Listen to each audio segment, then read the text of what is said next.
خانندگان بالایقت شهر دوشنبه با دانش و ملکه و استعداد خود به نوآوری، اختراعکاری مشغول شده در سمت علم و اینوواسیا به نتیجه های نظررس نائل گردیدند. قبل از آغاز مراسم جایزه سپاری غالبان دور چهارم المپیاد فنی جمهوریوی خوانندگان مؤسسه های تحصیلات میانه عمومی جمهوری تاجیکستان که در پایتخت مملکت برگزار شد، از نمونه اختراعات و دستاوردهای تکنیکی خوانندگان شهر دوشنبه دیدن کرده به قابلیت ایجادکاری و نوآوری خوانندگان بهای بلند دادند. در مراسم جایزه سپاری غالبان دور چهارم المپیاد فنی جمهوریوی خوانندگان مؤسسه های تحصیلات میانه عمومی جمهوری تاجیکستان، نمایندگان مقامات اجرایی حکومت دولتی شهر دوشنبه، وزارت معارف و علم جمهوری تاجیکستان و دیگر ساختارهای ساحه معارف شهر دوشنبه اشتراک نمودند. تاکید کرده شد که با دستگیری به واسطه رئیس شهر دوشنبه محترم رستم امامعلی در پایتخت مملکت جهت فراهم ساختن شرایط ارزنده تحصیل مکتب‌های نو و زمانوی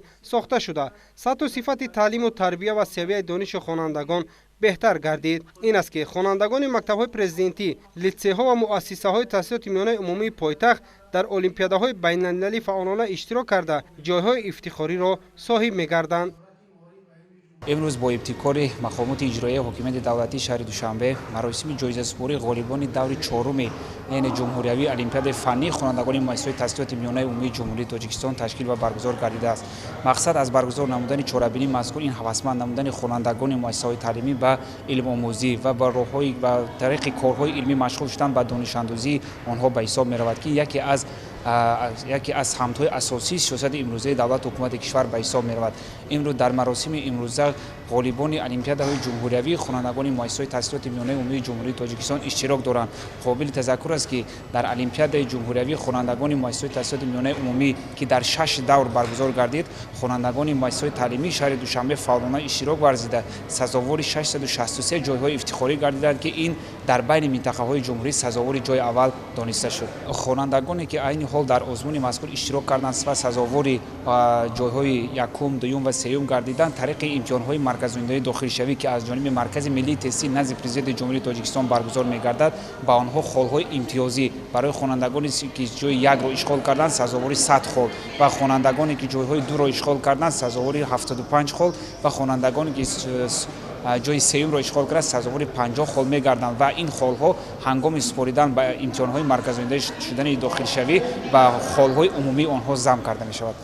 طبق اطلاع نمایندگان مرکز جمهوریوی دریافت و رشد استعدادها، سال روان دسته المپی شهر دوشنبه در بین خوانندگان ولایت و شهر و ناحیه‌های جمهوری با به دست آوردن 663 جای افتخاری، 144 جای یکم، 230 جای دوم و 289 جای سوم گردیده از روی مقدار زیاد جایهای افتخاری به دست آورده در بین خوانندگان ولایت و شهر و ناحیه‌های جمهوری جای یکم را اشغال نمودند.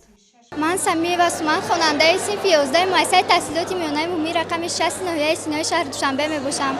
من در المپیاد جمهوریوی از فن بیولوژی اشتراک نموده جای نمایان را سزاوار شدم و در آینده کوشش می‌نمایم که باز هم جایهای نمایان را سزاوار شوم. من نازمه و گلشن خواننده صنف 11 مؤسسه تحصیلات میانه عمومی رقم